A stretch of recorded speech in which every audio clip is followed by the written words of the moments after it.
আজকে আমাদের আরেকটি রাসায়নিক পদার্থ নিয়ে আলোচনা করব, আমাদের জীবনের রসায়ন অধ্যায় 12। গতদিন আমরা আলোচনা করেছিলাম বেকিং সোডা বা বেকিং পাউডার। আজকে আমরা আলোচনা করব কাপড় কাঁচা সোডা। এই সোডা দিয়ে কাপড় কাঁচা হয়।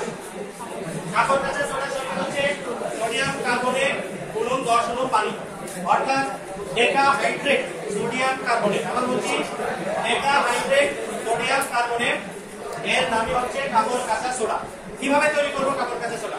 কাপড় কাঁচা সোডা তৈরি করতে আমাদের দুইটা রাসায়নিক পদার্থ লাগবে, একটা হচ্ছে সোডিয়াম হাইড্রোক্সাইড আর একটা হচ্ছে কার্বন ডাই অক্সাইড।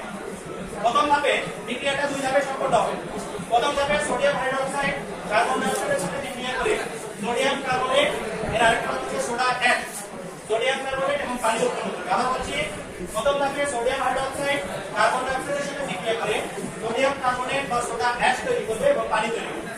দ্বিতীয় ধাপে এই সোডা অ্যাশ এর সাথে 10 অণু পানি যুক্ত হবে, অর্থাৎ এটি হচ্ছে পানির যোজন বিক্রিয়া, পানি যুক্ত হবে। 10 অণু পানি যুক্ত হয়ে তৈরি হবে ডেকাহাইড্রেট সোডিয়াম কার্বনেট, যেটির আরেকটি নাম হচ্ছে কাপড় কাঁচা সোডা।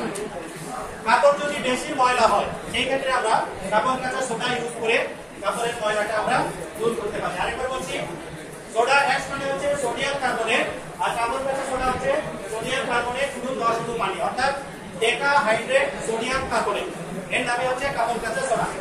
এটি তৈরি করব দুইটি রাসায়নিক পদার্থ ব্যবহার করব, এক নম্বর হচ্ছে সোডিয়াম হাইড্রোক্সাইড, দুই নম্বর হচ্ছে কার্বন ডাই অক্সাইড।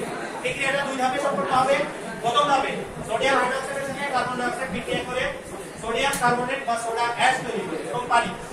দ্বিতীয় ধাপে সোডা অ্যাশের সাথে 10 অণু পানি যোজন বিক্রিয়ার মাধ্যমে যুক্ত হয়ে তৈরি হবে ডেকাহাইড্রেট সোডিয়াম কার্বনেট, এটিকে আমরা বলছি কাপড় কাঁচা সোডা।